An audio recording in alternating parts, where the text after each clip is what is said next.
Welcome back, Attack. I'm Skyline Shore, and this is going to be my first impression review of a game called Duelyst. And this is about to be a mouthful, but it is a free-to-play competitive, grid-based collecting card strategy game. Similar to in vein of something like Scrolls or World of Tank Blitz, but really it kind of feels like Final Fantasy Tactics mixed with Hearthstone. So first off, let's just talk about the graphics. It has a mix of digital art, 3D graphics, as well as pixel art graphics. Now this mix of these different art styles actually come together very well to kind of present this really unique and interesting novel world. Now not only is the pixel art very creative, but it's also extremely high quality stuff here. Really good animations, despite the pixels. I think the digital art is also painted very well. It's very colorful. The whole game is very colorful. And then that mixed in with all of the post-process effects, it all just kind of blends together really well, and I think the game looks really unique, just from an aesthetic standpoint. But going deeper into the design, this actually kind of merges with mechanics, as you do have these different factions. You do have neutral monsters to share between these different factions, but very similar to Hearthstone, you have classes, or these different empires, in which you can only use certain cards other than mixing them with neutrals. You have Lionar, Songhai, Vitruvian, Abyssian, Magmar, and Venar. And similar to Hearthstone, these different classes or factions allow you to play quite differently sometimes, and maybe even have very unique strategies depending on what you are doing with your unique cards to your class. But at the least, you'll be able to go about a certain strategy in a slightly unique way compared to what another class might be able to do. But what I really like is that there's sort of like a theme, you know, with all these different classes. With the Abyssian host, you have this sort of warlocky or necromancy kind of feel to it. And if you play Lionar, you have a very knight/paladin kind of playstyle and aesthetic at the same time. So the design and the mechanics really come together. Now, a note about the mechanics is that it does actually feel very similar to Hearthstone. You have different themes for these different decks, and you do actually have deck building. You do actually create your own deck. And about that, there is monetization in this game, okay? It is a free-to-play game that you play in your browser. You know, for that, it looks great, it plays great. But you do have to actually, you know, make some money on this game, and you do that by earning the cards. It is a card-collecting game just like Hearthstone, and it pretty much copies that monetization scheme there. You do have this gauntlet, or basically Hearthstone's arena, which you can go and play, and that way you can earn some gold. You also have these tutorial challenges, which I think are really interesting and fun, which is also very similar to Hearthstone's little challenges and single-player campaign thing going on. And yeah, overall, Duelist is pretty much copying the monetization scheme of Hearthstone. And then even into the actual mechanics, you can also definitely see the inspiration. Just like with the mana pool, every single turn, each player gets +1 in their total mana pool. So later on in the game, you have some really big combos.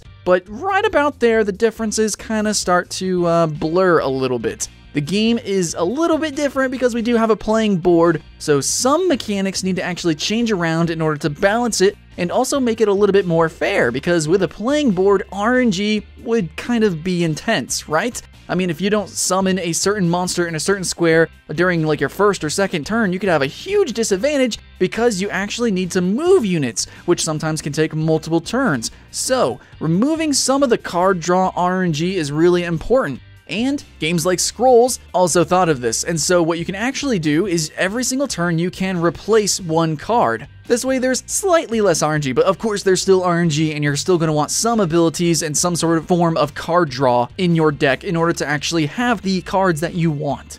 Another thing that is kind of unique to this game is that there are mana fountains, and these mana fonts or fountains show up 3 on the board, and these 3 mana fountains give you 1 extra mana for that turn.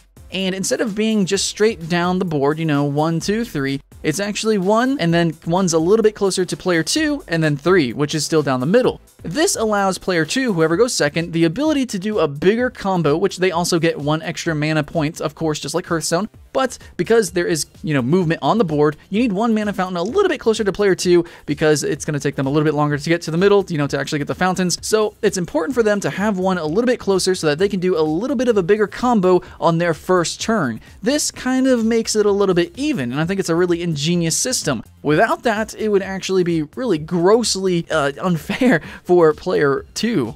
But now, speaking about the actual board, it's not exactly like Final Fantasy Tactics or pretty much any other tactic-like game where you actually have different kinds of terrain. You don't have that. I mean, the closest thing we have to that is actual cards, where you can have cards that affect the terrain or kind of dispel areas or add something like shadow creep or something like that. Like, you have cards that can actually change the terrain, but you're not going to have different elevations, you're not going to have built-in different kind of maps. All the maps just kind of look different, but they're functionally the same flat chess-like, board. It's just a grid. It's simple grid, that's it, done. Especially because we actually have cards that can add to the terrain. That's pretty cool. I would like to see more of those, by the way, guys. But the cards I've seen so far seem actually really, really fun. So you got like hundreds and hundreds of different cards, and I find that a lot of creatures really are quite different from each other. Some are barely similar, actually. Like, a lot of cards are really quite different, and I really enjoy that, especially between, of course, the different classes. The neutrals, even the neutrals, man, they have such a variety to them. I mean, you have so many unique different kind of attributes. Now, normally what we're used to is sort of like the magic system. And yes, these cards are kind of similar to Magic or Hearthstone. You have attack power and you have health, and you know how it works, guys. But there's a lot of different kind of abilities, okay? For one, there's Zeal. Zeal is something where you actually get a bonus if you are near your commander, which is unique to this game. You're not going to have that in Magic. You're not going to have that in Hearthstone. And then you're also going to have Infiltration, which is the opposite. You get a buff for being near the enemy commander. And of course you have Flying, but it kind of works a little bit different in this game. Flying units can move anywhere on the board in any one sweep. They don't have any movement limitation. Then you have ranged units, which can attack from anywhere at any range, obviously. And then you have something which I think is really cool. It's called Blast. Blast attacks in a row, so you actually hit multiple people. But really, I probably could just go on and on about the really unique and different attributes that these cards can potentially have. But what I want to really drive home is that these abilities that these cards have aren't just sort of like different names from Magic or other card games. They really feel unique to the game. I mean, especially because it is a board game that would kind of require new and unique abilities, like different ones that can kind of push away people on the board or actually affect the board themselves. Like I said, you can actually change the terrain sometimes. So that kind of stuff is important, and I'm glad it is in the game. Of course, with that being said, how does movement work? It's pretty basic, monsters can move and then attack, or attack and then sacrifice their movement. You can also move your general, your character, your main character here, person, and if he dies, which he has 25 health, if he dies, then you lose. I mean, that's pretty much the game. That's why you want to summon units in order to kill the enemy person. Yeah, it really doesn't get much more basic than that, but how you go about it is actually really interesting, especially, depending on the type of deck that you have. You really can have a huge variety, Sometimes in some of these card games you have sniping decks, sometimes you have, board control decks, sometimes you even have decks that are about card draw, and you try to outdraw your opponent or something like that. Maybe you want to specialize on basically going full range and doing spell combos, maybe straight to the face, maybe kind of like the Rogue in Hearthstone. Building decks around the idea of blocking, pushing, kiting, that's really important. Now, for instance, if you play Abyssian, you are generally going to summon lots and lots of creatures. These creatures, even if they're only 1 health, still block movement. So you can lock in different generals or monsters, summons, whatever, and you can block off yourself and be able to escape if they're trying to face check you. Or maybe you actually want to be the one that is charging their face. So you play Magmar. You actually have a ton of damage and easily a huge amount of control with your cards that are very low mana costs. So you can actually lock them in with your big creatures and then just kind of pound them in the face with your general themselves.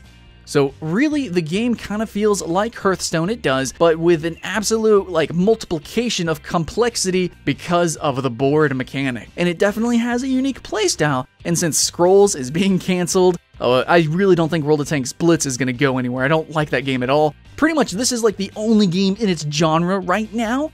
I don't think it's going to be the last. I think, the Elder Scrolls card game might come out, and it might actually be in vein of something like Scrolls. It might actually be why Scrolls is closing, but I think this game is really awesome, and it's not just feeling a niche. It's actually creating something totally new. It really feels like a new genre. It feels like a whole new game. It feels like a game that everyone should play, and it being free to play, and it actually being in the browser is fantastic. I'm completely surprised that Hearthstone doesn't have a browser component, because seeing how good and well this game plays in the browser really makes me want to see what else could be played in the browser, because this is fantastic. Absolutely. I had almost no problems whatsoever with this game. I know there's some glitching, but it's still also closed beta, but really, for the most part, this is actually one of the most polished games that I've ever played, despite it being a browser game.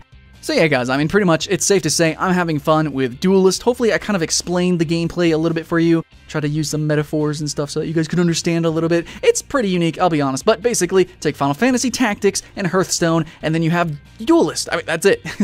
Now, thank you very much for watching. I am Skyline Shore with Attack Gaming, and please come back, Attack. Remember to like and subscribe so that you can stay notified of all these awesome games coming out. We will make sure to do first impressions on them. If they're good or bad, whatever, we'll let you know. So be excited for that, and we'll be excited to see you in the next video. Welcome back, Attack. Today we're going to be talking about the top 10 free-to-play MMOs for this year, for 2015. And I think across all the genres for free-to-plays, we've seen so much innovation in MOBAs, in MMOs, in like card games. We've seen so many new things this past year, and hopefully, maybe, probably so, 2015 is going to be just as exciting. This is our